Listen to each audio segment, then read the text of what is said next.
All right. We're about to start this show on February the 17th, 2020. All right. The Vestas are coming into the room, and we're going to go ahead and start this show. Yes. All right. Okay. Hey. How you doing? Nita Lee. Hey. How you doing? Hey, welcome aboard. Hey, thank you for going ahead and put something in the chat. Can you hear me? If you give me a thumbs up or let me know, we're going to continue to roll forward because I got a line up today. Oh, hey, Grim Creeper. Hey, thank you so much. We finna move forward. All right, Vestas. Oh, I got 7,000 people in the... Oh, this about to be a show. Hold on. Let me go ahead and turn down this. Hey, how you doing? Hey, okay, I got Mita Lee Green. Peter, hey, I think I remember you from a few lives ago. Hey, thank you for becoming a new member. I forgot to give you that shout out, all right? And thank you. All right, and hello, Miss Boggs. Forever, Miss Boggs. All right, so let's go ahead and continue. Actually, let's begin, because I got a lineup today. All right, so first and foremost, shout out to the movie Sinners. If y'all have not heard, the movie Sinners just broke records with 16 Oscar nominations. 16. What a wonderful note for Black History Month. And if you also don't know, the Black woman that designed the scenes and the clothing for the movie, she also just broke a record for the most nominated. I'm just gonna say woman. Let's drop the black. Let's say the most nominated woman in Academy history for that category. Her name is Ruby E. Carter. So if you have a platform and if you know how to get in contact with her, go ahead and say congratulations, Ruby E. Carter, and go ahead and say congratulations out to all those actors that was in Sinner, because Sinner was it. If you haven't seen the movie, I understand. But if you have seen the movie, you know exactly what I'm talking about. That movie just broke 2 records for the Academy Oscars. And I haven't watched the Oscar in years, but I'm definitely going to watch the Oscars when I find out what categories they're nominated for. All 16 categories. And they better take home a win, okay? Let's go ahead and talk about some football, all right? All right. So these are my hit quitters. We're going to get them out the way, and then we're going to talk about the real subject, okay? So to all of the Shedeur Sanders haters, and they criticize him for not throwing in the combine last year, I want to go ahead and give them an alert, okay? An alert. Guess who's not going to participate in the combine for 2026? Mr. Mendoza. Nothing against the young man, but if Shedeur Sanders got criticized for not throwing in the combine last year, and if this is not a racist society, that means that Mendoza, let's put it out there for Black History Month, that means that Mendoza should also get the same criticism. Now, would I want that for him? No. He's a young man, just like Shedeur Sanders was in this situation last year. Would I want that for him? No. But if the media and the NFL pundits and analysts want to be fair, they should go ahead and give Mendoza that same work as Shedeur Sanders. So I'm talking to you, Acho. I'm talking to you, Jason Whitlock. Because some of the, I really didn't focus on him, but some of the narrative that he said about Shedeur Sanders is worse. It's worse than Emmanuel Acho. Now, Emmanuel Acho, he has ties to other countries. I understand that his parents, immigrants. Salute to you. But Jason Whitlock, you're actually born on this soil. And the only thing I didn't have time to get to before I started this show, to find out exactly where you're born at. Okay, Jason Whitlock, but some of the stuff, let me go ahead and paragraph what Jason Whitlock said about Shedeur Sanders last year. And he also said some recent things about Shedeur Sanders. Jason Whitlock, in Black History Month of 2026, said that Shedeur Sanders is an undraftable player. Jason Whitlock, and I'm reporting this on Black History Month, has said that Shedeur Sanders has messed up the NFL. Jason Whitlock, for Black History Month has said that Shedeur Sanders' groupies has messed it up for Shedeur Sanders' career. Jason Whitlock also said that Shedeur Sanders is a despicable player for Black History Month. Jason Whitlock, you wait till I have time to actually dig up some of the receipts like I did for Shedeur Sanders. And I already heard some of his talking points, especially regarding LeBron James and other players. Very despicable, man. You know what? I refuse. I just changed my mind just like that. I refuse to give him any type of shine over here because we try to stay positive. But all I'm trying to stress is if they're unbiased, if they're anti-discrimination, the same heat they gave Shedeur Sanders for not participating in the combine in 2025, they should go ahead and roll out the red carpet for Mendoza. Because fair is fair, right? Fair use, right? But we shall see. But that's something to keep a watch on. Let's keep moving forward. All right, the next topic. Now, I don't know if this is a rumor or not. And you know that we got a new DC in Atlanta. Hey, thank you for that, Vesta. I'm not gonna call your name. Hey, how you doing, Faith?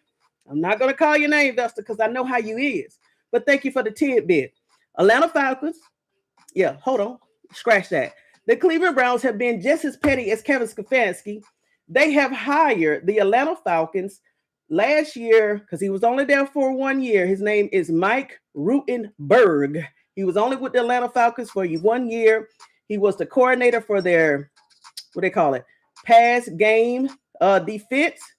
That is the new Cleveland Browns defensive coordinator. So you know who I'm about to call for Shilo Sanders? Mike Rutenberg. He will be getting a tweet. And some constant tweet because somebody go here say, hey, give Shilo Sanders an opportunity to play in the NFL. And I got my proof. I dig up receipts. I got my proof. But hold on, let me go ahead and talk about going out of order right here. So let's talk about Mike Rutenberg because the Atlanta Falcons. I didn't know their defense was that good last year. They actually was rolling. I think at the end of the year, they may have one of the top defenses in the NFL. So if Mike Rutenberg pulled anything from, what's his name? Ulrich, and we already know who Ulrich is. He is the Atlanta Falcons defensive coordinator whose son called Shedeur Sanders in the draft. That prank call that called Shedeur Sanders last year in the draft. So he stayed in Atlanta. But the Cleveland Browns have pulled Mike Rutenberg from Atlanta. So we shall see. We definitely shall see. Okay. But let me go ahead and tell you, he started his career in 2019 in the Washington Commanders. I'm assuming they was Commanders at that time. If not, they was the Redskins. Moving forward, he also has some experience with the Jets. And there's another team he has some experience with. But at least he has some experience. Unlike Kevin Stefanski that got the head coaching job. But I'm going to leave that alone. But I will be watching Atlanta also because that's the house that Deion Sanders built. You hear what I'm saying, investors and viewers? How we going to keep moving forward, all right? Because we got some information. Hold on. Let me go ahead through these hot topics. All right. Denzel Ward. So there's a rumor going out. I saw this today. Actually, it was 2 days ago. And a few hours ago, and somebody said it was AI, and I hope it was an AI-generated article. They said that the Cleveland Browns is about to release Nehemiah Ward. I said, what? Denzel Ward was a Pro Bowler. We're talking about the same Denzel Ward that we saw this year in all those games, a very high-level defensive player. So I hope that's not true. But we're going to definitely keep watching that story as developed. But you do know that the Miami Dolphins, who had an A across their report card for this year, they did release Tyreek Hill. What? Now, we already know, if you don't know, Tyreek Hill already wanted to be released by the Dolphins last year. So maybe he's gotten his wish. But guess what kind of price tag he comes with? $21.9 million. Now, will another team pay for that? If he's healthy, yeah. I could probably even see Jimmy Haslam putting a little money out of his pocket to give Tyreek Hill that type of money. But I don't know what the cap look like. We already know that's quote unquote is strained, but we shall see. But Tyreek Hill has been released. I don't think Denzel Ward will be released. I can't see that. I'm not even going to speak that into it. I'm not going to do that until I see an official story. I'm not going to speak it. And then also another investor contacted me right before I got onto this screen. They said that the Cleveland Browns, the Cleveland Browns linebacker, Devin Bush, the ones that we saw multiple times get a pick six, interception, pick six, go to that touchdown, go to that end zone to get a touchdown. They said that he is an undrafted free agent. So Andrew Berry, if that is true, because I did look it up, he only signed for 1 year with the Browns, and he has proven himself to be an awesome linebacker. Andrew Berry, if that is true, you need to go ahead and lock down Bush immediately. Immediately. The investor told me that the Cowboys is interested in getting Devin Bush. We can't let that go. We can't let that go. Okay, hold on. I see my chats going. Hold on, investors. Let me pause. Miss Carter. True. Hey, Tony. Hey, I remember. Hey, Faith Nicole. Oh, hey. I added that at the end of this video right here, this live. We gonna talk about that. So hold on, Faith. If you can't make it to the end, because I only supposed to keep it on, try to keep it maybe a good hour. We gonna talk about that. Thank you, Vesta. Thank you. Greetings, everyone. Oh, here she go. Don't come up here. Let me turn the music up for you. Don't come in here acting crazy today, okay? All right, Evelyn. I'll see here. Wow. I heard that. I don't believe it. Yeah. They cannot let Ward or Bush go, okay? I'm going to go online on my Twitter. I'm going to use Twitter tonight. No drama comes with him, Denzel Ward. Oh, he has been? Okay, I'm going to look into that. Are you one of the investors that's actually live in Ohio? Don't worry about it. I contact you behind the scenes. Don't worry about it. You don't have to answer that, okay? Oh, yes, we are good. You ain't have to answer that. You know, people crazy online. You hear what I'm saying? They can be connecting the dots and stuff. We're going to keep moving forward. But the vessels are coming in with the receipts. So continue to send me emails. My emails are lining up like this, and I don't have time to read them all, but I'm getting to them one by one, because you know what we do. We stay vested up. And if you're just coming in this room and you missed the announcement that I gave out earlier, Sinners. Yes, the movie Sinners, if you watch the movie, has broken Oscar records with 16 nominations. And the Black woman that was associated with it by the name of Ruth E. Carter, she has also broke records for the number of nominations that she has received. So we have so much to be happy for Black History Month. But we also got that sad news that we need to talk about, okay? And I'm finna get to that, okay? Let me keep going, because we rolling. Now, the only news that I would like to hear that come out of Cleveland about letting somebody go. Let me turn this, because I wanna see him, give him farewell. His name is Zach Wigmore. Tony Talk Vested Up. Who is that? They ain't no player. You're right, that's not a player. But guess what? He is the scout director for the Cleveland Browns. That told that I can't put that on him because I don't know, but he is the scout director. And whatever report cards and analysis that they did on Shedeur Sanders last year, that should be a fireball fits. But we know that Paul D. Podesta, and you know I like to say that name, Paul D. Podesta, was there last year, and I never did a story on him. I did a story, but I ain't tell you why the Joker got fired. Let me go ahead and just give you a little history lesson. The reason why he got fired, remember, because I was joking, said, oh, that's the man up there in the closet that nobody know about. Actually, come to find out, people in Cleveland, even on that talk show, you know that 4-letter talk show, don't say nothing, Evelyn, don't say nothing. That talk show, even they said, we ain't never seen the man. Who is Paul D. Podesta? We just know him by name. Guess what that man, and remember, he stepped down, ironically, 1 week after Shedeur Sanders started playing. Y'all remember that story, right? Well, if you don't, that's exactly what happened. When Shedeur Sanders started actually getting first team reps and was preparing for the Las Vegas Raiders, he stepped down. At a job like that, he's chief strategic officer. Step down. We talking about major money. Well, you know why? Come to find out, they said that he was the one that was saying that Shedeur Sanders could not play. Allegedly, I gotta say it allegedly. But they said he was the reason why Shedeur Sanders, or he was having Kevin Stefanski put that story out at Shedeur Sanders, or he was allowing that story to go out and say that Shedeur Sanders couldn't play, couldn't do this, couldn't read defense. We already went through the history.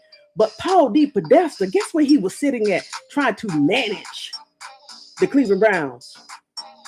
It wasn't in Ohio. It wasn't in Indiana. It wasn't in Georgia, Florida, North Carolina, South Carolina. That man was over there in California, trying to be the chief strategic office for the Cleveland Browns. No wonder. I almost said something, but you know why. No wonder it looked like manure in Cleveland. All the stories were coming out. But just like he stepped away, I want to hear news from Cleveland saying that Zach Wigmore is also fired because of that scouting report that he did on Shedeur Sanders last year, because it just went to Kevin Stefanski. It had to be high up, and that's why Paul D. Podesta told on himself. He left, and Zach, that's the only news I'm waiting for. So Bush needs to stay. Denzel Ward needs to stay, but Zach Wigmore, he could go somewhere. You hear what I'm saying? Let's keep going. Oh, yes, we are good. Shedeur has a 4th round grade. Here you go. I knew you was coming back. I just had a feeling you was coming back. And you know what? I'm in such a positive mood. But because you come over here and you do engage with me, I hope that you need to go ahead and subscribe to that button, because it seemed like you like to come over here and put stuff in the chat. But so welcome to the community. Go ahead and become an official Vesta so you can get all the news that I be dropping. So go ahead. I better see a +1 after this live, okay? Shedeur Sanders is a 4th rounder. Okay. Yes, ma'am. I cover the scroll so that stand up only the truth is God is truth and life. Look at God working in plain sight, if never hidden people. Hey, you know the one that put that comment out there? I bet you can't say nothing towards that. God is in the making. God is the one that is orchestrating this story. So you on time. Perfect timing. Throw up the watches, everybody. You came in at the right time, and you know who you are. Let me keep going. So he's the one that yes. He was over all of it. He's the chief strategic officer. And he told the truth. He basically told on himself. Shedeur Sanders hadn't even got a full week of first team reps, and that man stepped down. So he basically told on himself. And guess where he came from? He didn't even have any association with football. He came from the Major Baseball League. And guess where he went after he stepped down? Back to the Major Baseball Leagues. Paul D. Podesta. Oh, Paul D. Podesta. Yeah, that's him. Was he the only one? He's the only one that stepped down like that. Yes, he didn't get fired, but he stepped. It was so odd. Even Cleveland. And that particular show with the 4 letters, they was like, Paul D. Podesta stepped down. Even they were shocked. Yes. Nobody lied on the show. Here you go. You better be a Vesta, okay? I subbed 2 weeks ago. Okay, awesome then. Awesome. So, hey, if you want to come in here and give your opinion, do so. But just be respectful, okay? We're going to keep moving forward. But that's the only person I want to see leave Cleveland. I think we're going to clear out Kevin Stefanski, check. We're going to clean out Tommy Reese, check, who I thought was for Shedeur. But he's gone. Who else? Jim Schwartz, he had nothing to do with the offense, but he was tender after Todd Monken got the job. So if he didn't want to be there, check, he's gone. Paul D. Podesta, check. Dylan Gabriel. So let me put it out there. If Dylan Gabriel wants to stay in Cleveland, that's up to him. But we're not going through this carousel that we went through in 2025. So it's really up to Dylan Gabriel if he get traded or not. I really don't care either which way, because when Shedeur Sanders stood up for Dylan Gabriel ain't never said nothing about Shedeur in support of Shedeur. Oh, Vestas, I don't want it. Yeah. because we're going in that midnight hour. So I don't want to bust your eardrums. But Dylan Gabriel, I have never, ever heard him stick up for Shedeur Sanders. Now, if you have, you know what my email address is. Just send me that, and I give Dylan Gabriel props. But I have never heard nothing. I've heard Shedeur Sanders stick up for Dylan Gabriel, especially when Dylan Gabriel lost his nail on that pinky during that game, and they booed Dylan Gabriel for the 20 seconds he came out at the end of the second quarter. Shedeur Sanders came out. He said he didn't like that. He wished the fans didn't do that. He felt bad for Dylan Gabriel. Hey, Shedeur Sanders had all right to do that. But me, personally, I would have loved to see the same love and support that Shedeur Sanders gave Dylan Gabriel. Dylan Gabriel should have did it back. So whatever Dylan Gabriel wants to go to Atlanta, good wishes, okay? Shedeur Sanders is great in Cleveland. Groundbroken, yes. All haters sit back. Here you go. Perfect timing. Let's be legendary. Number 2, Mike Vick is his mentor. Yes. And y'all know I played that clip. We played that clip. Shedeur Sanders did something to me. That lets me know, hey, Shedeur Sanders knows. He knows. Shedeur Sanders. Black History Month 2026. We know. All right. We threw that away. Let's see here. All right. Here we go. All right. We haven't talked about him. Now, today is February the 17th, 2026. And shout out to you, Vestas. Happy birthday.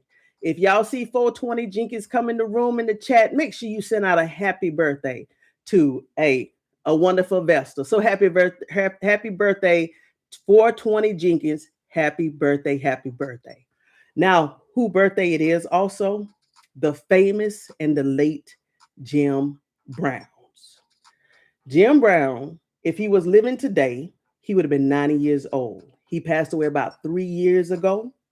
Now, what I didn't know about Jim Brown, the first time I was introduced to Jim Brown was in the movie, I'm Going to Get You Sucker. Everybody knows that. So I already told my age.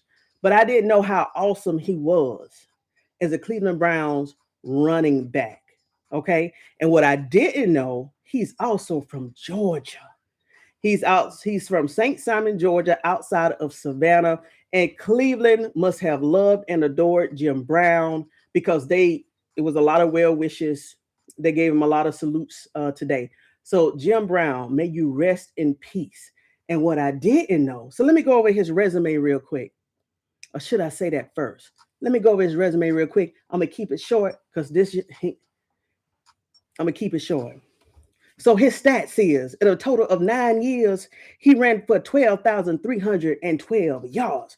Hey, look at them 2 12s in there. I just saw that, okay? Rushing touchdowns, 106. Total touchdowns, 126. Receptions, 262. And also receiving yards was 2,499.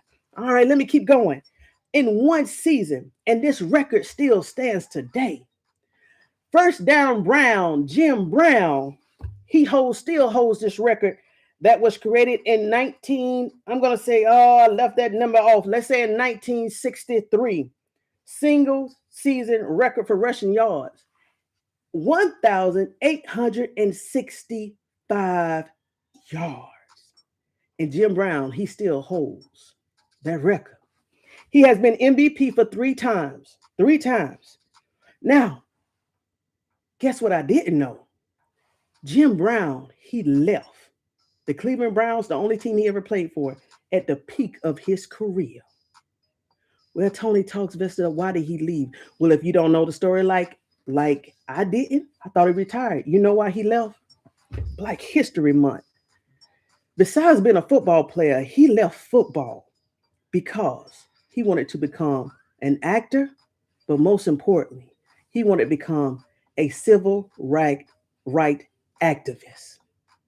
This man left football to become a civil right activist. 2 years after he left, that's when we lost Martin Luther King. I'm finna tie this story up. So Jim Brown, rest in peace. That means he left football, something that he loved, to go out in them streets and march and stand up for Black people. Black people. He gave it all up for equal rights, anti-discrimination laws, and everything else that we was going on throughout history. We know our history. We know our history. He gave it all up to go out on the streets and march and to support Black people.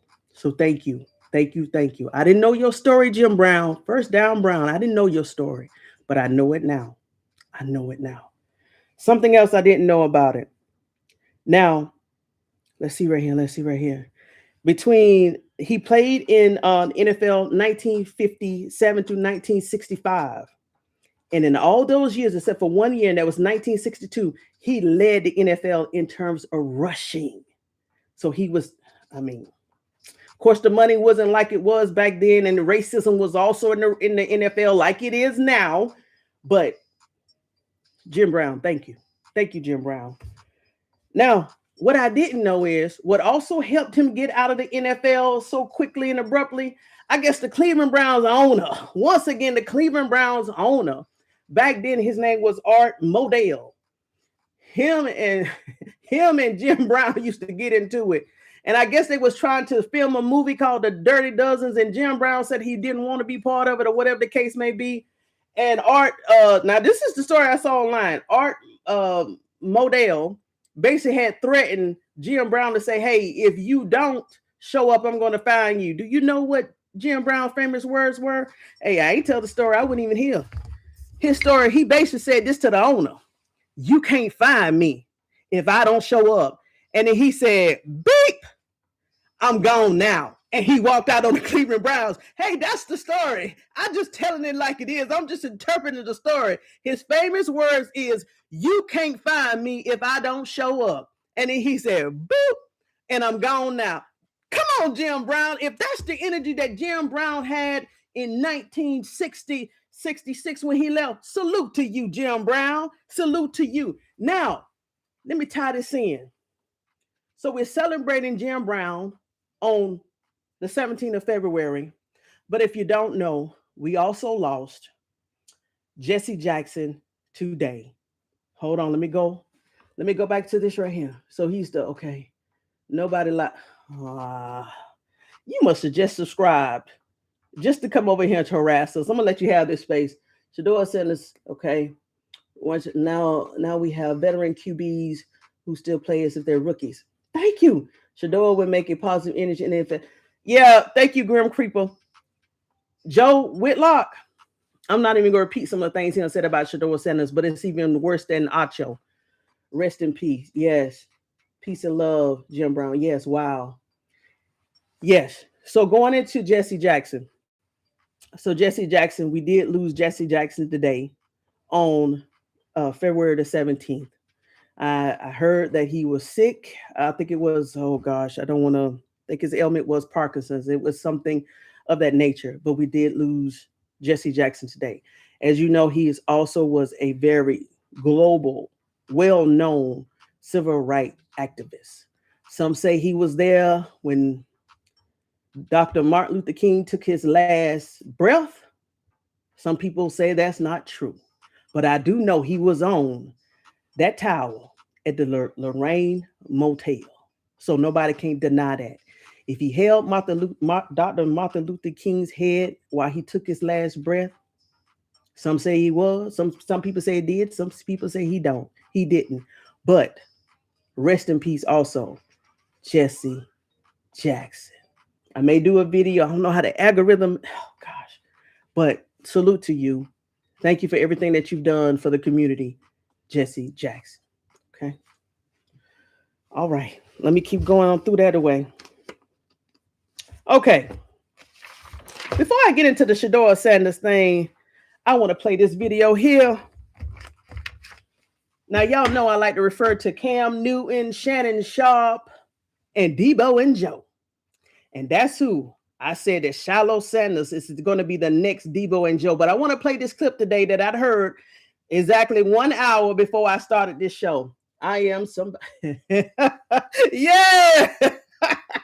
Oh gosh, I got all y'all be cutting up here. Yes, I am somebody. Yes. He's known for that. He's known for the Rainbow Coalition. He is the one that named us labeled Black Americans, African Americans. But guess what? Standing on 2026, it is beautiful and power to say the word Black. I'm a Black American. Do you hear how rich it is and how powerful it is? I'm a Black American. So, we still have some Black Americans calling themselves African Americans, but myself, on any application, I put Black American, and it is what it is. Okay, but yes, I am somebody. Yes. Keep hope alive. That's right. That's another one. Keep hope alive. See, when Jesse Jackson was doing the movement and everything, I was a little kid. Even though I remember I was little, I remember a little bit. But you're right. Keep hope alive. Amen. I'm Black American. I got you. I'm messy. I am somebody's mother. No, hey, and I love it. Continue to be you. Vestas, including that other one that said that he subscribed 2 weeks ago. You can be yourself over here. Just be respectful, but don't come here with that crazy stuff. Like the other person that brought up Colin Kaepernick and Shador Sanders about 2-3 weeks ago. Ooh, I need to clip that one. But see, y'all done got me off topic. Hold on, let me find my piece. Oh, Deebo&Joe. Hey, so shout out to Deebo&Joe. The episode that I'm about to refer to is a small clip. They're going to talk about the NFL Players Association and how the NFL is upset that the NFL won that grievance against them. But like I said, I like to hear what players have to say about things like this, because I never played football, and only 1% ever gets to the NFL. So let's just see how these players think about this grievance that the NFL won, because they was tight about it. They was tight. Say it loud. I'm Black and I'm proud. Come on now. Black History Month. Come on. Yeah. That's enough. It's so many. I'm Black and I'm proud. Come on. Let me play this clip real quick. Y'all, I adore y'all. I adore y'all, Vestas. Y'all trip. Sometimes y'all be catching me out. Hold on, y'all. Hold on. Deebo&Joe. Here we go. Bro, they ain't took the flame off. No, they didn't, bro. That's made up. That's AI. That's AI. Now, I only heard a little bit of this clip, so this is going to be my real response, okay? I heard a little bit, and I said, hold on, I'm going to save this for the Vestas. Hold on. If I see that, it's a problem. I better not see that. I promise you, I better not see that. Speaking of better not see that, the NFLPA report cards, the NFL, they won and they ruled that the NFLPA cannot publicize the team report cards. J.J. Watt said the NFL won't let actual players grade the workplace they attend every single day, but will allow the third-party grading service to display their rankings of players on national TV every Sunday night. How you feel about this, bro? All right. So before I continue, and I gotta chop it up so I don't hit a copyright. And I think these brothers here, I use their other contents, I never had a copyright, but maybe YouTube may see it as a copyright issue. So we already know that the NFL, the NAP, the NFL Players Association, for the last 3 years, they publicize each team's report card. We went over that this weekend. The Cleveland Browns did not look good this year, along with some other teams. So J.J. Watts, he basically had said on Twitter that the NFL won't let actual players grade the workplace they attend every single day, but they allow a third party, which is PFF, to grade services to display their rankings of players on national television every Sunday night. So Tony Talks, why is that important? Y'all remember the PFF, and sometimes it's good. The PFF, they gave Shador Sanders. Remember, they had him going into the top round, round 1, round 2. They did service. They didn't even have Dylan Gabriel going in 6 or 7. Most of the mock boards had Dylan Gabriel going undrafted, right? 6, 7 undrafted. What he's saying is the players that make it in the NFL, we've seen some PFF ratings, right? That was despicable. And do you know these teams use the PFF ratings in terms, especially when it comes to renegotiating their contract?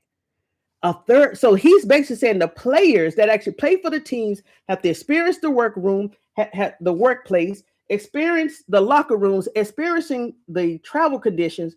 They can't say nothing about their team publicized, but this third-party company, PFL, can just scrutinize and script these players of their stats. Let's keep going. Let's keep going. That's what I'm saying. JJ speaking facts. We getting our Pro Football Focus grade every week that looks trash, like 30. I'm like, man, get the Pro Football Focus ranking out of there. And then for this, the actual players, we were doing a good job. I think we're being blatantly honest. Like the Browns, facilities, nice, good. Like, I'm like, dang, this is really nice. College football is just... Whoa. Now, Joe, the one that is speaking, I don't know what facility he was in because we seen those report cards this weekend. We saw what the Browns was. The locker room was a D plus or an F.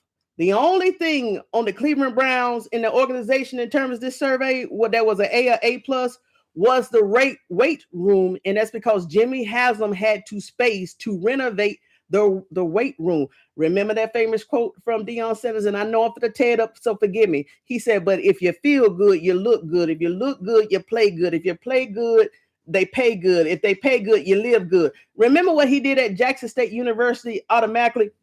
He upgraded the locker room. You know what? The first thing he did at Colorado, even though the Colorado University of Colorado, a predominantly white school, he renovated the locker room. Some of the... After I talk about the serious topic, if y'all want to stay around, it's 11 teams in this report this year. We saw the grades, but there's an article I read, 11 teams, what they had to say about some of them locker rooms. Disgusting. Remember, investors and viewers, when I said it's something that we're missing. Yeah, I see the grades. It's the details that wasn't publicized that came out in another article. Disgusting. Disgusting. Okay.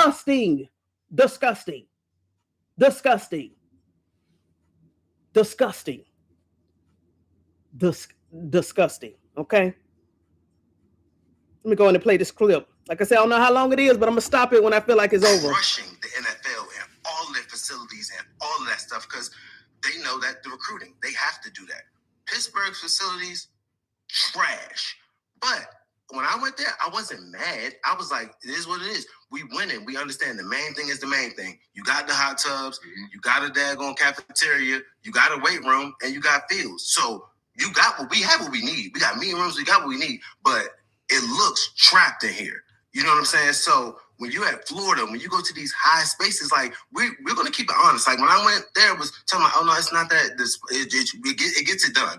But when you go to Cleveland, when you go to Vegas, the new stuff, they know that's what you make so much money there that you want to take care. You got to be able to take care of your. Hold up, man. Cleveland got a C+, bro.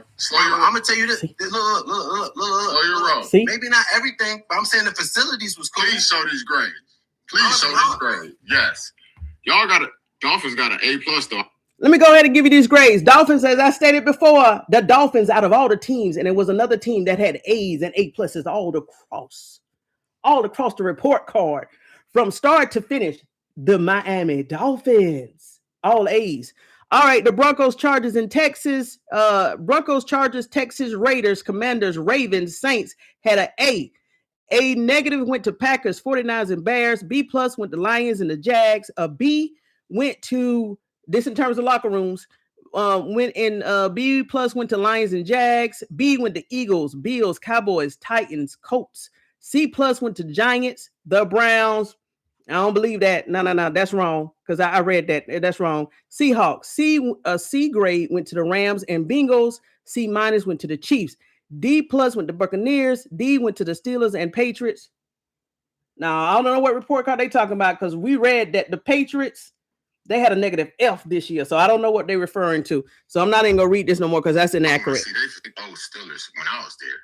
Let me fast forward. I'm like, thing, brother. They couldn't sniff. It's Florida Gators facilities when I was there was crazy, and since I went back, I'm like, it's like it's an amusement park. They got whatever you need there. You know what I'm saying? It's pools. Like I'm talking about not just lap pools, real pools with cabana. Like you gonna get. I want to go somewhere with guys. You gonna win though. They like, but at the same time, when you think about the owners, they like this. What do it matter? I'm trying to win. They got the facilities, you have weights there. They're weights. They might not be brand new, but they're weights.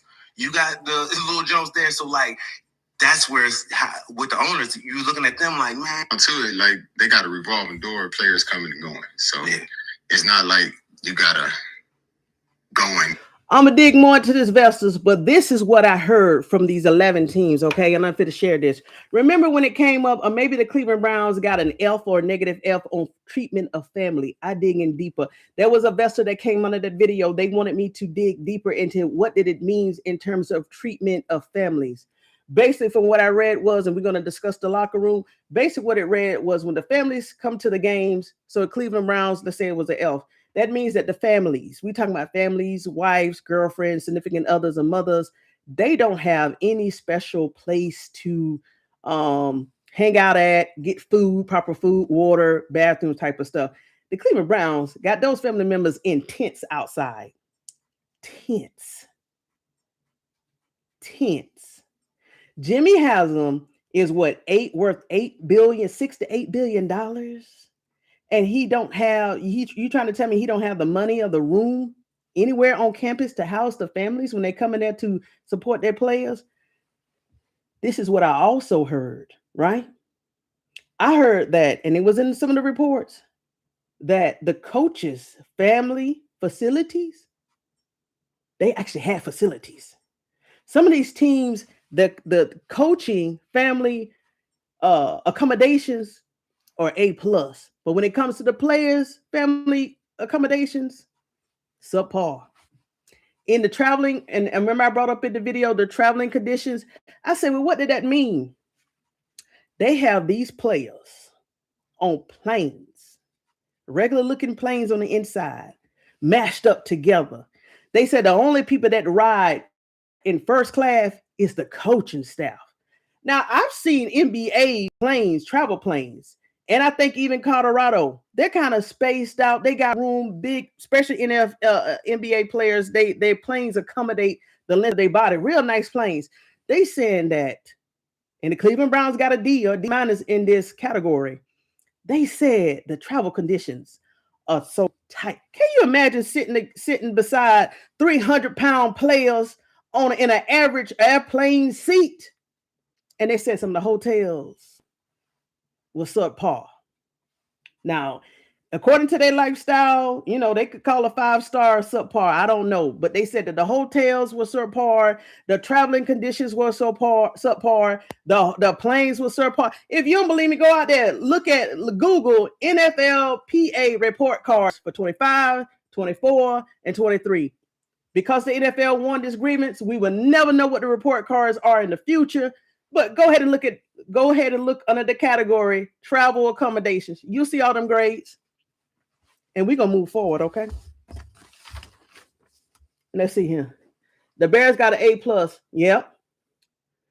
It was and I think the Falcons. Matter of fact, I think the other team that had an A across the board or A+ across the board was the Falcons. Now we do have to take this into consideration, and it's something that I brought up in the other live. The reason, if you've never been to the Atlanta Falcons stadium, Mercedes-Benz Stadium, it's brand new. It's maybe about 5 or 6 years old. So the accommodations, even for the fans, excellent. The seating is kind of tight, but it's a stadium. They're trying to get 75,000 people in there. So I can see everything going across the board, and it's in Atlanta. That's Black Mecca. That's money. That's money. But the Cleveland Browns, and some other teams, and the Patriots, I can't believe Tom Brady, Patriots, they live in subpar like that. It's ridiculous. And let me read some of these comments regarding the locker room, and then I'm gonna go ahead and talk about Shilo Sanders. And if you are very sensitive to the information that I'm going to cover after Shilo Sanders, Thank you so much for coming to this live and giving me your time. But it's something that I need to get out to the audience and anybody else that's going to watch this video in the future, because it's very, very important. I want to bring awareness to this. So it's going to turn from entertainment about sports to something serious. And I need to bring this. And thank you, Vesta. I don't know if you want me to call your name, but you know who you are. Thank you for confirming what a family member said Sunday morning, okay? Or yesterday morning. I think it was yesterday morning. Let me go ahead and read some of these comments regarding the report cards. All right, I took screenshots, so it's not going to be hard to find. Let's see here. All right, so the Bengals. So this came from Reddit. NFLPA 2025 report card. The union again criticizes treatment of Cincinnati Bengal families, stating that the players may call it a major concern or saying there's little to no effort to support the families. It's no telling what's going on behind the scenes. I knew it had to be more than just grades, failing grades. It's the details. See, investors and viewers, if y'all saw that, it's the details like this they don't want us to know, okay? One player described the treatment of families as almost disrespectful. Almost disrespectful. Before I end the live, I'll put the link here. All right, let's just keep going. That's one. Let's see here. These are some comments under that article. This goes directly to the way the Bengals feel about their players. They have always believed players are simply employees. Is this why they didn't want these report cards to come out? The grades came out, but I knew it was something else. It's the details they don't want to come out. When you have the mentality that families don't matter, that's for the employees to figure out. Then you have some people here coming back and forth with different type of comments, okay? Some say, hey, they're employees, just deal with it. Then other people are like, hey, no, these are players too. These are humans. They should have adequate workplace conditions, just like any other employee in America, okay? Let's see here.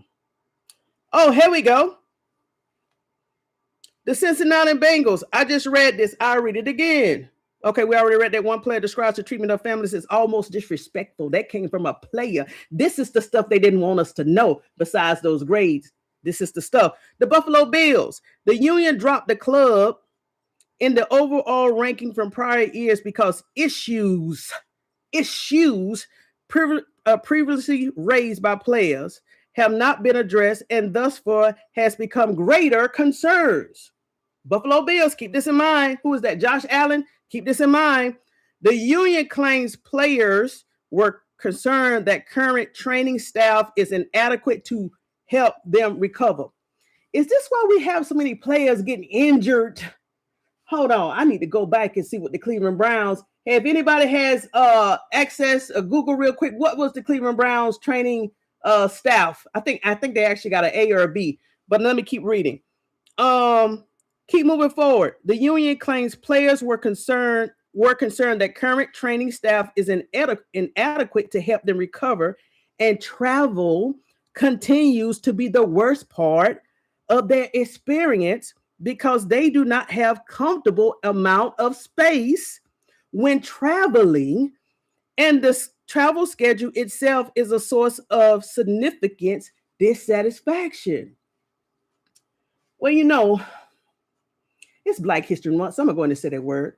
You know, when they said that the NFL was like a plantation, well, after reading some of these comments and what the players are saying, I think this is why the NFL didn't want this report cards to come out. And it has been banned in the future.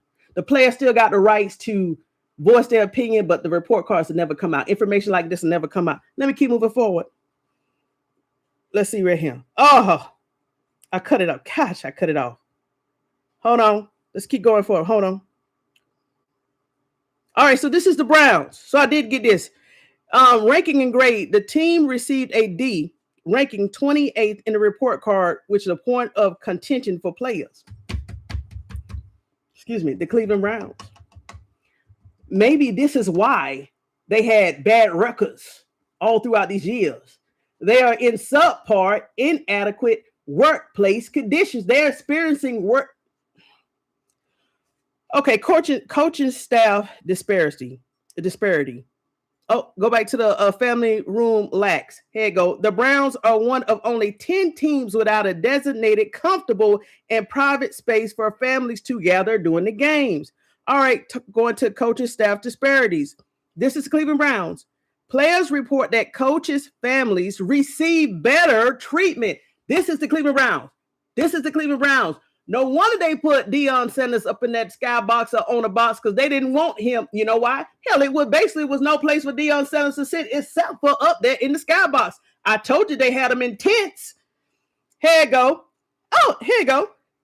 The players reported that coaches' family received better treatment, including indoor post-game meeting areas, while players' families were left in parking lot tents. Come on, Cleveland Brown.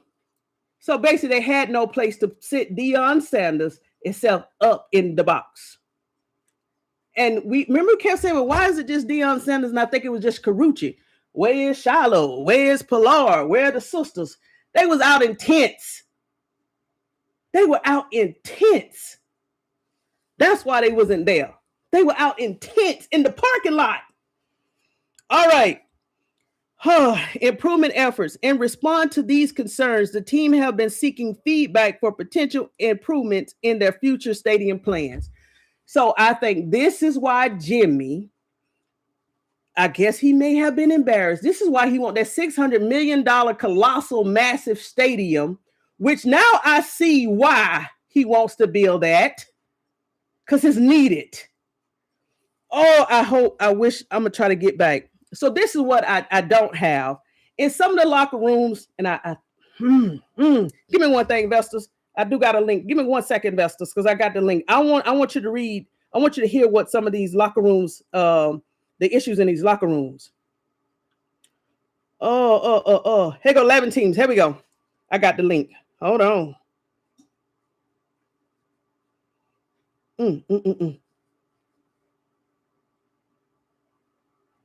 Oh, these teams actually been not. I'm surprised that a lot of people are not criticizing the NFL. I don't know. I haven't seen nobody in Cleveland talking about this weekend or this week. Where's the Cleveland Brown media? Those same ones that tore up Shador's. Why they're not talking about the workplace environment for these players? They don't care about the players? Or do they care about the players? Or they don't care about the players? You see what I'm going at, right? Let me find this. And if I don't find it, I'll tell you exactly. Oh, they're actually getting cussed out in these comments, and they deserve it. So this is what I read. I can't find it, but this is what I read, and I forgot what team it was. They said that the locker room is so disgusting. The floors are disgusting, and they're sticky. Now, have you ever would you want to go to a gym and take a shower in a locker room with a sticky floor? Why are the floors sticky?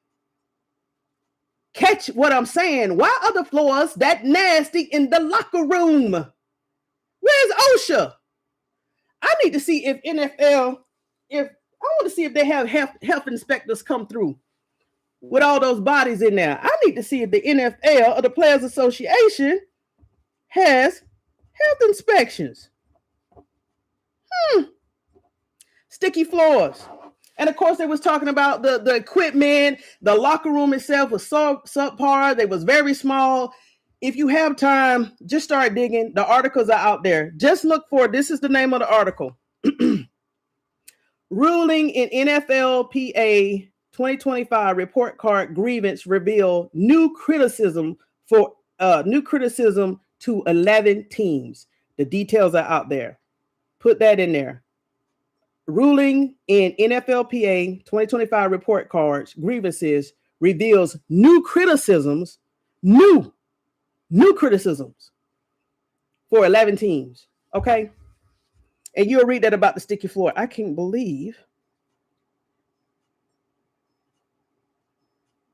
Oh, let's read this about the Jets.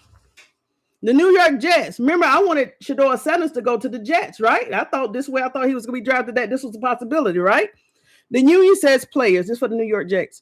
The union says players complained that management responded to feedback by making conditions worse. This is what it says now for the New York Jets. The union says players complained that management responded to feedback by making conditions worse. Okay. Include cutting the food budget and not retaining long-time dietitian after poor food grades the prior year. Let's keep going. The union also graded owner Woody Johnson an F, the lowest owner ranking in the league, 5.56 out of 10, which according to players resulted from him perceived unwillingness to invest in facilities. Players cited perceived top leadership issues, with some describing issues from top-down problems reflected on.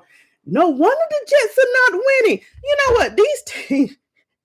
These teams are not winning just because they're not probably good. Maybe they're not getting treated behind the scenes. Can you imagine fussing with leadership about food and treatment or inadequate training staff in terms of recovery, but they want you to go out there and win a football? I think this is the reason why some teams always have a consecutive losing year, because of the treatment they're receiving. I think it's adding up, investors and viewers. I think it's adding up. Let me see if I can see the one about the sticky floors.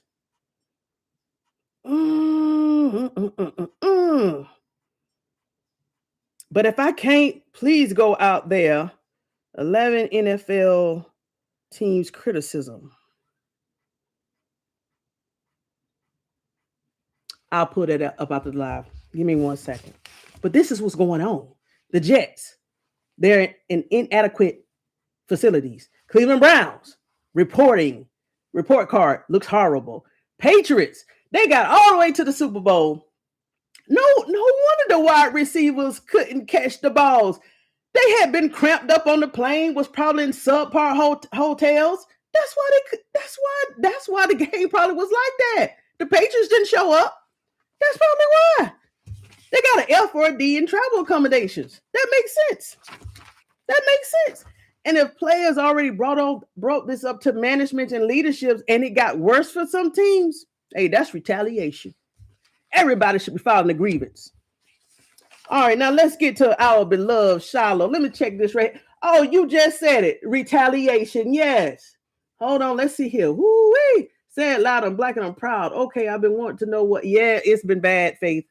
It's been bad. Go out there and research 2025, 2024, 2023 report cards. All their business is out there in terms of letter grades, except for the details. Bad business operation. This is why. So now the answer in 24 hours, when I did that live Sunday, now we know why the NFL wanted to ban the report cards. So who want to continue to support their son and their aberrations and going to the NFL when they're going to be in subpar working conditions? Okay. Ooh, this is our opening. Yeah. Billions of dollars. And they got these players in this working condition. The Bears got an A+ for the best locker room. It needs to be exposed. Yes, why the injuries are so high? It's time for a boycott. The Cleveland Browns training staff. Okay, thank you for that correction. They training staff.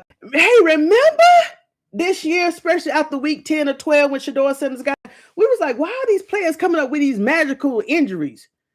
Maybe they was hurt for real. And the staff behind the scenes really didn't know how to treat their injuries. I was surprised that Fannin tried to go out there and he re-injured his groin. I'm like, but dang. Well, look, we already saw the report card. That's why the Cleveland Browns had so many injuries. The Cleveland, oh, wow. Not tent. Yes, tents outside. Yes. They don't even do that high school games or college games. I even went to a Colorado Buffalo game when Shedeur Sanders and Travis and Jimmy Horn and everybody there was on that last year. I ain't never seen no crazy mess like that. I've never. then they need to win games. Imagine losing. Yes. Well, I think the reason why they're losing games, Faith, and I want to make sure that I read your comment correctly. I think they're losing games because mentally they don't have the mental capacity to go out there and do their best, because I mean, look what type of setting they're in before they even go out on the field. And they know that fans are paying all of this money and everything. And yeah, they're $1 million, but they're an employee. They don't supposed to be responsible for the locker room floor being sticky, or food is subpar, traveling conditions are subpar. I thought all the seats on the jumbo 777, the biggest plane you can ever get for Boeing, I thought these players was traveling around like that. They're not. Retaliation, NFL should be confronted. Well, I think they are. And I think when this report card, because the report card came out, I don't know when the report card came out, but I just knew about it 2 days ago. So maybe they started to get a lot of flack from the public, like, because these comments in the Reddit, they was not playing about whoever their team was. They was cussing out these NFL teams and stuff, and they talking about all the money that the fans give them, and thinking that the players are getting treated behind the scenes. How would you feel if you're getting $1 million from on your paycheck, but behind the scenes you're getting treated like trash? Would you want to come out there and catch a ball for and have these applauses and give this organization a winning record when you're getting treated like trash behind the scenes? Come on, Jets and Cleveland and the Patriots. So let's go ahead and talk about this right here. And if you're just coming in the room, please just give a thumbs up, double tap that screen, and we're gonna go ahead and talk about Shilo, and then we'll go talk about that serious subject. All right, so Shilo. So why did I say that Shilo Sanders could be the new Deebo Harrison? Yes, Deebo&Joe, the one I like to listen to. I'm working and I'm listening to their podcast. So Deebo&Joe, he was going over his resume for another topic. We're not going to get in that topic, but basically he said that I go ahead and tell you a little bit of it. He was having I'm not going to say that. Whatever he said regarding Mike Tomlin was taken out of context, I'm going to say. And somebody basically said that Joe had, how can they say it? Broke the brotherhood or whatever they call it in the football team in the world. But this is why I said that Shilo Sanders can be the new Deebo&Joe. So when he's discussing all of this about Mike Tomlin and everything, he started giving out his resume, not on purpose, but he was making his case. Deebo&Joe, did you know this? He was an undrafted free agent. He was cut 3 times in his NFL career. But guess what? Despite being cut, despite being undrafted, I'm setting the stage because this could be Shilo Sanders' story. Despite all of these challenges that he went through, James Deebo Harrison, where it is. I'm about to go off the top now. Oh, here you go. Deebo&Joe, he's been to 3 to 4 Pro Bowls. He was the only undrafted free agent defensive player of the year ever in NFL history. And he retired in 2018, but guess how much money he was making before he retired? And this could be Shilo Sanders, $50 million. So Shilo Sanders, wherever you are in the world, and any undrafted player, Cam, the Shark, Simon Craig, keep pushing. If you want to be in the NFL, and now that we know that the trash or what they call it, now that your business is out on the street, if you want to play for these teams in these subpar conditions, okay, now you got to deal with it until these teams get their stuff together. But being undrafted, that doesn't mean you're not going to have a career in the NFL. Just like Shilo Sanders, I'm pushing for him. I'm praying for Shilo Sanders to be drafted. I got the proof. Listen to me. Because we already heard about Shilo Sanders too slow. He too small. He do this. He do this. I did my homework. Here we go. Go ahead, Vestas, get your notes because I'm going to roll it out, okay? Well, Tony Talks Vested Up. That was Deebo Sanders from 2018. All right. Give us some safeties that's making that money today. Let me go ahead and give it to you. Good. You know what? Don't do this.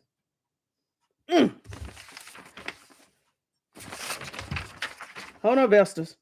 Yeah, dang. Vestas, I left that note at the job. But hold on. I got some other names for you. But, oh, here they go. I'm sorry, they're right here. So, I don't have the names for the safeties, but I do have weight, height, and speed. Remember they said Shilo Sanders was too small. Remember they said that Shilo Sanders was too short. All right, here's the average height for Shilo. And I'm proving my case on why Shilo Sanders should be given an opportunity to be in the NFL. The average height for a safety is 6 feet 6'1". Guess what Shilo Sanders' height is? 6 feet. Check. All right. Average weight for a safety, 200 to 210 pounds. This was 2 years ago. Shilo Sanders weighed in 197. 197 was 3 pounds. You already seen Shilo. He's eating and gaining weight. So I'm pretty sure he's going to fall into this. But what's 3 pounds? Let's keep going. All right. In terms of speed, that they said that Shilo Sanders was too slow. Here's the average speed for a free safety. Free safety, the average is 4.53 to 4.55. What is Shilo Sanders' speed? Remember, he brought the Columbine to himself. They recorded 4.47. All right. What is, and the NFL scouts clocked him at Colorado Buffalo's Pro Day. Guess what his speed was? 4.52. He's still faster than the NFL safety's average time for a run. It's documented, okay? Let's keep moving forward. Well, Tony Talks Vested Up. Shilo Sanders, he went from safety to DB. Deion Sanders said, hey, you're probably going to fall better if you be a DB. Well, let me go ahead and bring up them stats. All right. The DB speed. Remember I said Shilo Sanders' speed for Zerbeck Sports was 4.47. Pro Day speed was 4.52. The average NFL DB speed is 4.45 to 4.50. Shilo Sanders is in that margin. Shilo Sanders should be picked up, undrafted free agent, and go ahead and make that money. So anytime anybody says that he's too short, that's a lie. He's too light in terms of weight, that's a lie. And he's too slow, that's a lie. I just gave you that. If you want to look that up yourself, do that. All right, in terms of DBs, so what could Shilo Sanders make, right? These are just averages, but the money is there. So just like Shilo Sanders was robbed, Shedeur Sanders was robbed, Shilo Sanders was robbed too. Because in many lives, I pointed out, Shilo Sanders, he was predicted to go in the top 90 to 150. And the more that he played at Colorado, he actually was moving up to the 3rd round. Let's see how much Shilo Sanders was robbed, okay? There's a New York Jets player by the name of Sauce Gardner. You know how much he got this year? $30 million as a DB. So the money is there. Let's keep moving. Derek Stingley Jr. for the Texans. You know how much his salary is? $13 million a year. He's a DB. All right. Now we all know this one because we saw the game with Shedeur Sanders against the Panthers, Carolina Panthers. There's a player by the name of JC Horn that I always got confused with Jimmy. Every time I saw Horn, I thought it was Jimmy, but it's not. It's JC.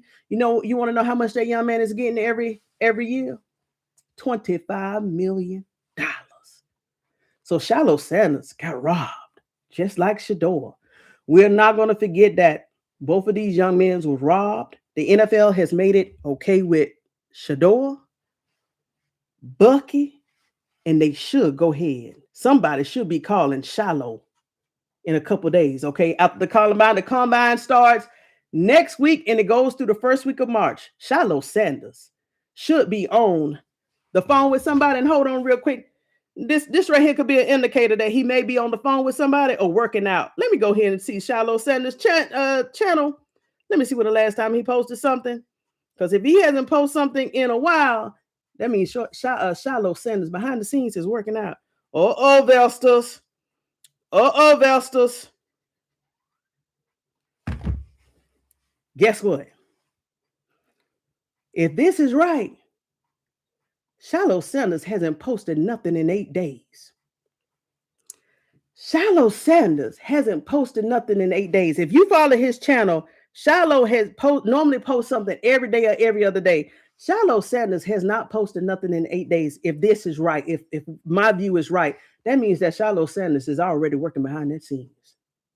So everybody, if you love and support Shilo Sanders, go ahead and send a prayer up for that young man. Because I think the way if they do him right and somebody pick him up and he got that grudge on his shoulder and that trauma in his heart, Shilo Sanders finna take somebody's body off when he gets out on that field just to prove a point, okay, Vestas?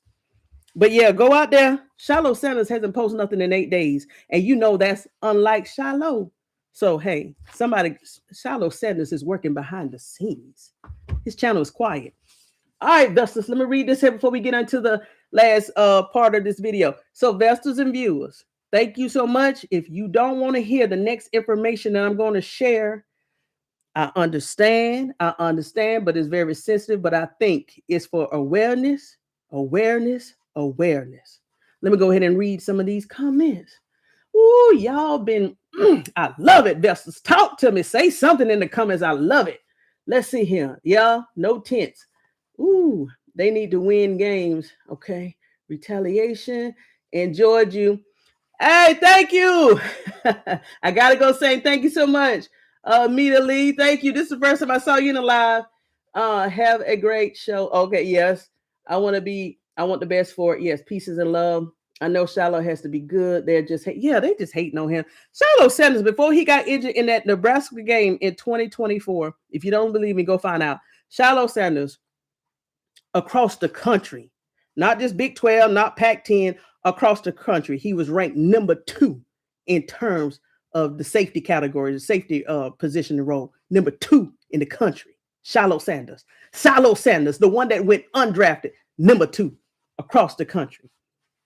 So you mean to tell me everybody else, some people got hurt in 2024 in their last year in college and still got drafted.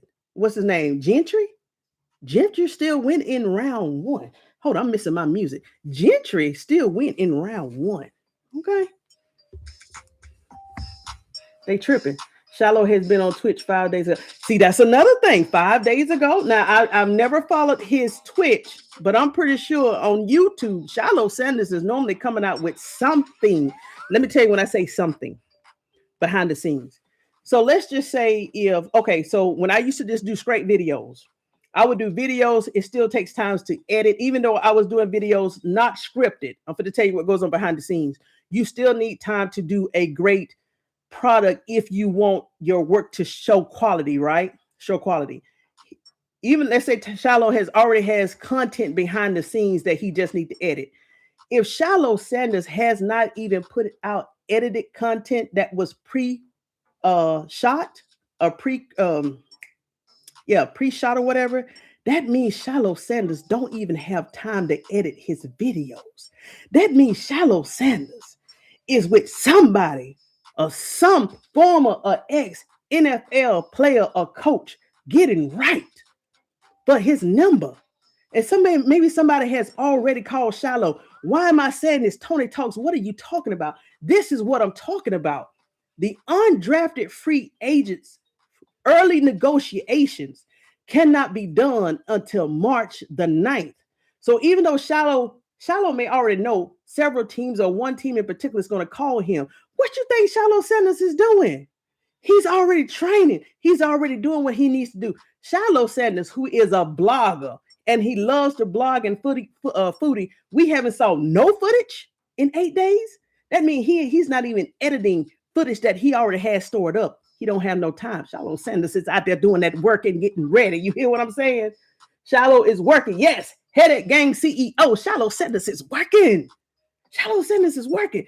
In 5 days, I don't even follow Twitch, but thank you for that information. So Shilo Sanders ain't posted nothing in 5 to 8 days. Shilo Sanders is doing what he need to do behind the scenes, okay? Hint. All right, investors, I already gave y'all disclosure. So let me go into this last segment of this live, okay? Give me 1 second. Let me go ahead and send out this notification.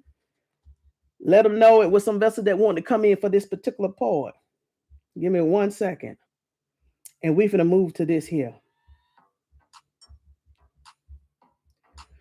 All right, investors.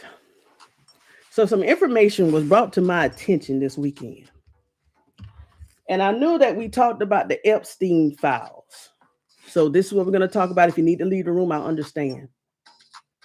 We're not going to go into any details that I read or saw in the Epstein files. But I will discuss what was brought up to me by a family member and one of the investors in the chat. Okay. So they're publicizing the Jay-Z. They're publicizing Diddy. They publicizing what the president did and everybody else did in these Epstein files. But what they're not highly publicizing, if you have kids, if you have nieces and nephews that have went to school, the company that was responsible for, I guess, I'm just going to hypothetically, allegedly sending out these companies. The name of the company was called LifeTouch. I think it's the overarching company for all of these photography companies that go out to these schools. So what came out in the Epstein files, and I have that video. I'm going to play that for you. A lady, at the time, she had about 36,000 views on TikTok. I'm going to play that for you. It's only a minute and a half clip. But come to find out, somebody associated with Epstein reached out to and this is not allegedly, this is in the Epstein files, reached out to LifeTouch and paid them hundreds of millions of dollars to get access of all of the public school and let's say private school pictures that were taken by this company. So come to find out, these PDF files or whoever had a fascination with small ones.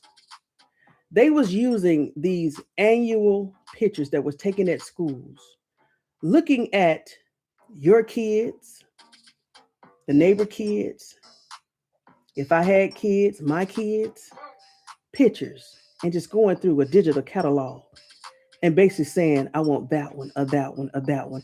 Or they was using these pictures for self-gratification, if you know what I mean.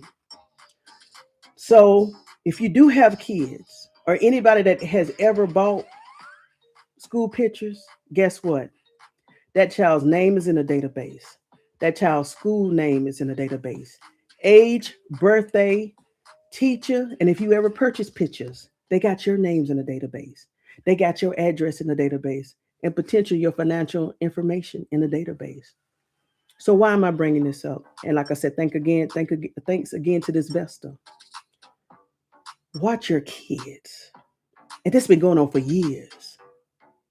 So back in the 80s and in the 90s, when you didn't have the internet and everything, when these kids were missing and they love to say, oh, the kid just ran away. No, these kids probably was picked out of a digital catalog.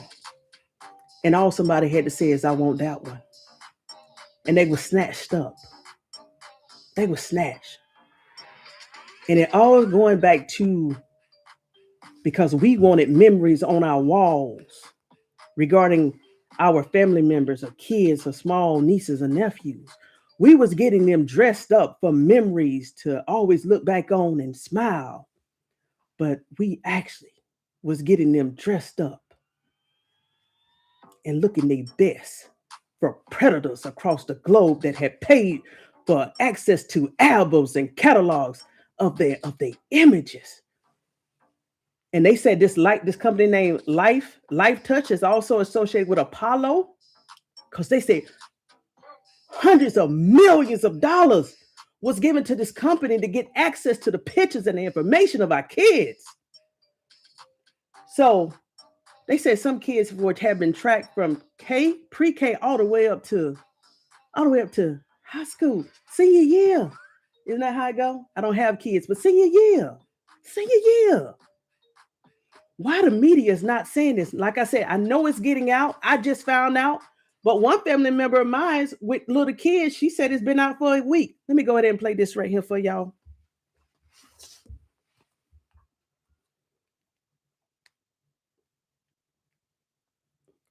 Give me 1 second, Vestas. And then I'm going to let you go. Because I'm very disturbed.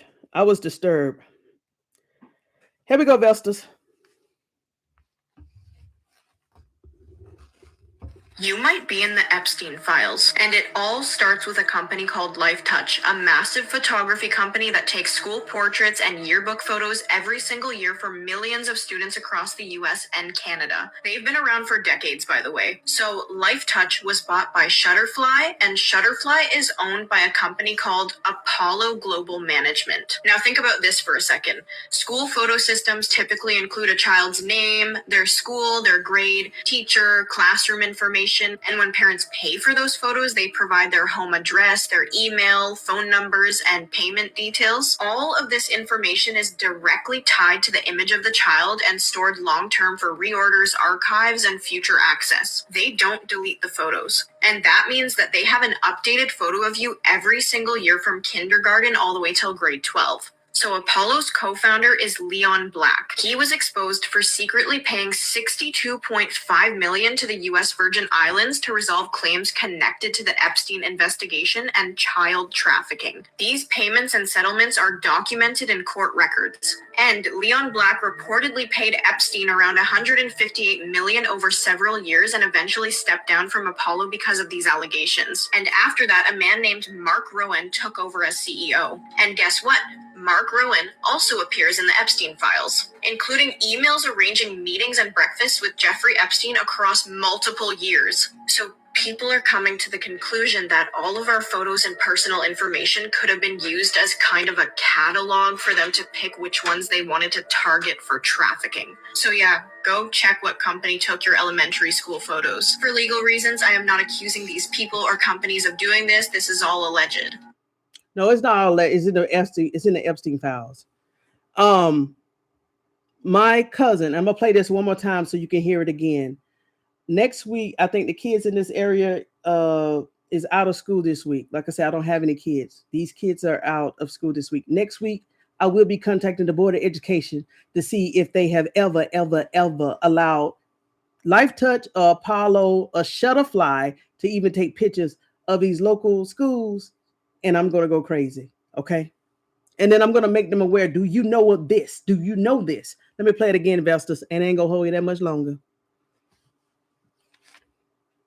In the Epstein files, and it all starts with a company called LifeTouch, a massive photography company that takes school portraits and yearbook photos every single year for millions of students across the US and Canada. They've been around for decades, by the way. So LifeTouch was bought by Shutterfly, and Shutterfly is owned by a company called Apollo Global Management. Now think about this for a second. School photo systems typically include a child's name, their school, their grade, teacher, classroom information, and when parents pay for those photos, they provide their home address, their email, phone numbers, and payment details. All of this information is directly tied to the image of the child and stored long-term for reorders, archives, and future access. They don't delete the photos. And that means that they have an updated photo of you every single year from kindergarten all the way till grade 12. So Apollo's co-founder is Leon Black. He was exposed for secretly paying $62.5 million to the U.S. Virgin Islands to resolve claims connected to the Epstein investigation and child trafficking. These payments and settlements are documented in court records. And Leon Black reportedly paid Epstein around $158 million over several years and eventually stepped down from Apollo because of these allegations. And after that, a man named Mark Rowan took over as CEO. And guess what?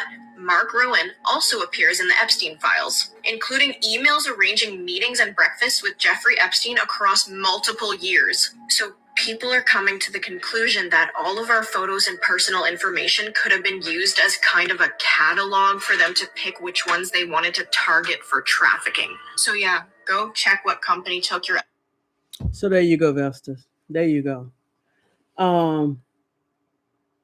He's working out. Yes, ma'am. They take. Yeah. My cousin told me her kids they take photos in the fall and the spring, and I was like, well, when I was in school, 4 years ago, hint hint, we only took photos once a year. Why are these kids taking photos twice a year? I think to monitor their, how can I say it? I don't want to say it. I said to monitor their changes. Catch what I'm putting down.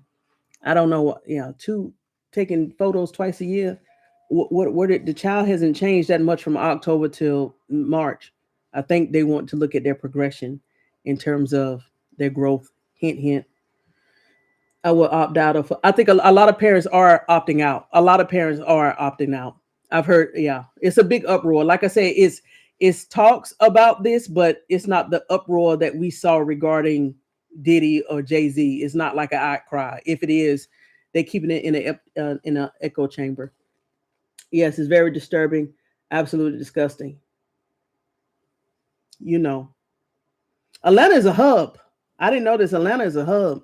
In the area that I'm in, it was last year, there were a lot of black young women, school age, hint, hint, school age, not grown women, that went missing. By default, they classified them as a runaway. Now, knowing this information, with Atlanta being, let's say, 3 or 4 hours away, who's not to say those young ladies are the young ladies in your town or your old neighborhood or the next state over were not targeted for trafficking? Do y'all remember the 50 girls in DC, the black girls in DC that went missing in a month and a half? They said that Washington DC was also a major hub for this type of things. Those girls didn't go missing for no reason. Never heard of them from again. It's disturbing. It's disturbing. It's very disturbing. Sylvesters and viewers, as I say, you caught this. I may leave this in this live, but I'm definitely going to snip this off and probably create another video, a separate video. So just in case YouTube has an issue with it, they won't strike the live. They'll just strike that video.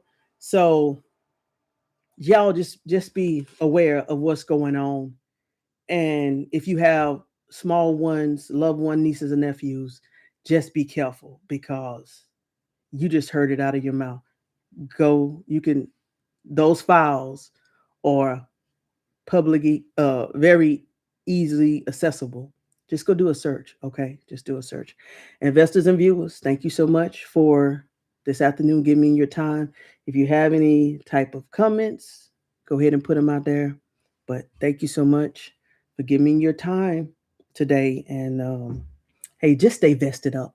It's a reason why I say stay vested up.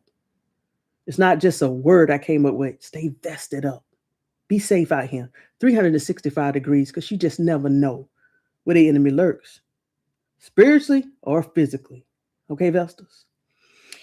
All right, Vestas. See here.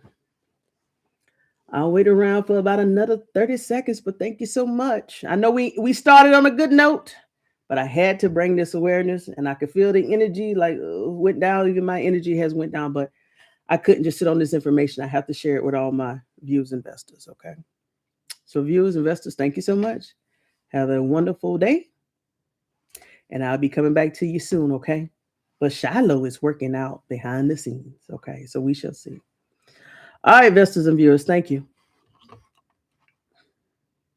Yes, I do remember that, just like the ones in Virginia.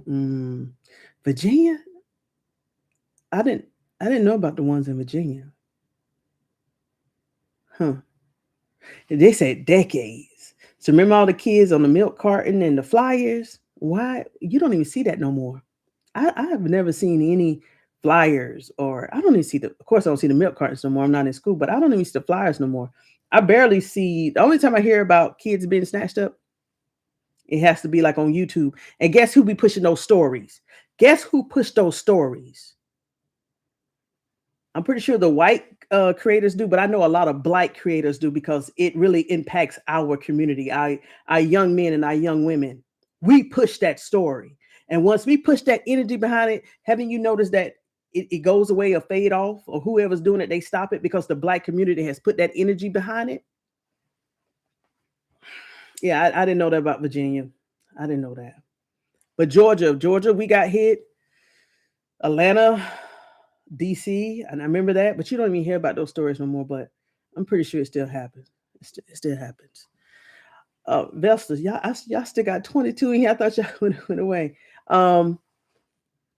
But thank y'all so much. Just be aware. Just be aware. I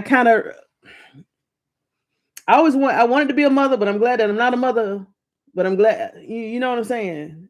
Dealing with situations like this. And even if I was a mother, I would definitely have my kids. Hey, if you want to have kids, just think about the beauty of having kids, but also the dangers that come with it. Because I would go crazy. I would go crazy if someone does something to my baby. Thank you for sharing. 7 children. What? I didn't know that. I didn't know that about North Carolina and Florida.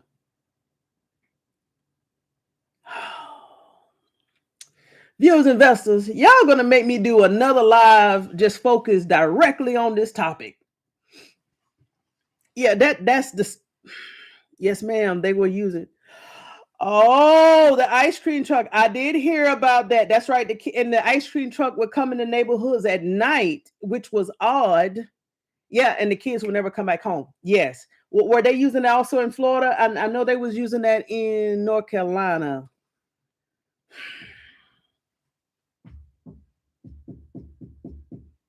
And what if they got Queen? Oh, she did. Awesome. Okay, awesome. So just think of this. Hypothetically, whoever was snatching these kids and these babies, they could have been part of the ring. Oh, this billionaire want this one. Oh, this school. Hey, pick up the phone, make it happen. What? And we already know some of the other things that goes on and why people is getting snatched for medical reasons. Hint, hint. I'm good. I'm glad people are sharing this. I'm definitely glad people are sharing this. Thank you for putting that out there. I didn't know about North Carolina and Florida. So thank you for this. Y'all still on here. Hold on. Let me go ahead. Let me Google this then. Let me see how many are. Hold on. Let me see how many. Let me see how many are snatched every year in America. I know the numbers up there.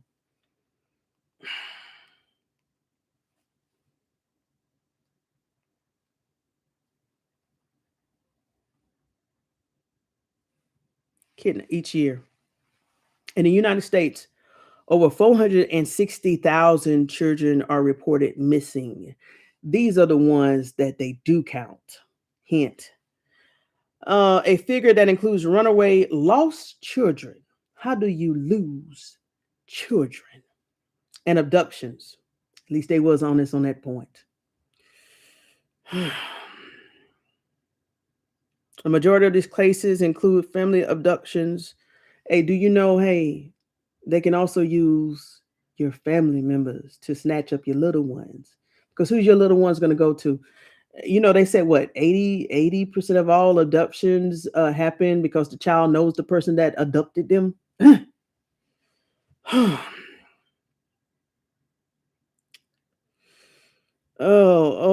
Let's see how many.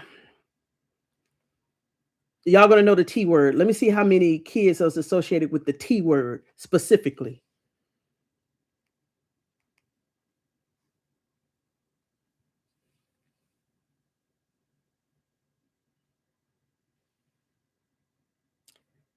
What?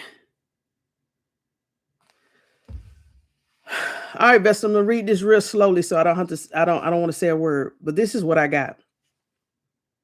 Estimates for the number of children, T word, each year varies, but it is a massive, unreported, and growing global crisis. Let me read this again. Estimates for the number of children, T word each year varies, but is massive, unreported, and a growing global crisis. Did you hear me say a number? That means they can't even put a number with it. Recent data indicates that children make up 1/3 of all human T words worldwide. 1/3. I think it's more than that. Children account for approximately, they did put a number with this percentages, 38%, 38%, 38% of the T word victims globally. I think it's higher than that.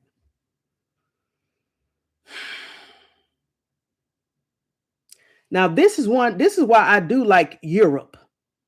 You know how many is in missing in Europe if this is true? Very small number. Very small number. In Europe alone, it's under 10,000, period. You know why? Europe has a zero tolerance for crime. Does it happen? Yes, but they don't play that. 10,000 for all of Europe. All of Europe. You see how big that continent is? All of Europe. All of Europe. Under 10,000. If the numbers are right, if this source is right.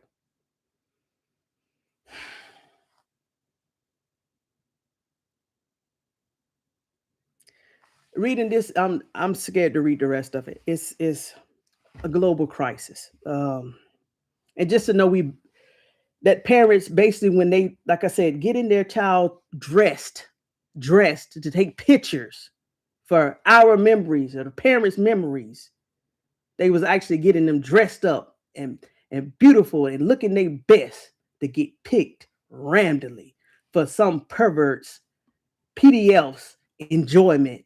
And even, let's say, even if they didn't purchase them or didn't have them snatched, they was looking at them in ways that is disgusting. LifeTouch sold kids photos globally. Investors, woo! I got to change the energy. Investors. I got to change the energy. Let's see here. Got to change the energy. Yeah. But it's so hard to change the energy when this is a serious matter. Investors. That's too many. Yeah. Investors.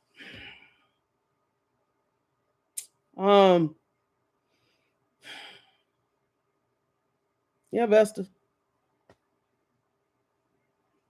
I would do this part of my life an injustice if I attempt to change the mood into something positive and more joyful, knowing that 38% of all victims are children. So, investors, I'm going to leave you on this note. Like I said, I may clip this out, but it'll be in a different video. But thank you so much for the engagement. Thank you so much for the comments. Thank you for sticking with me all throughout this whole entire live. And like I said, just be wary and be cautious. Okay, investors and viewers, just be wary and cautious. All right, investors and viewers. And thank you, investor, for this tidbit here. Be vigilant, y'all. Be vigilant. All right, investors. Take care.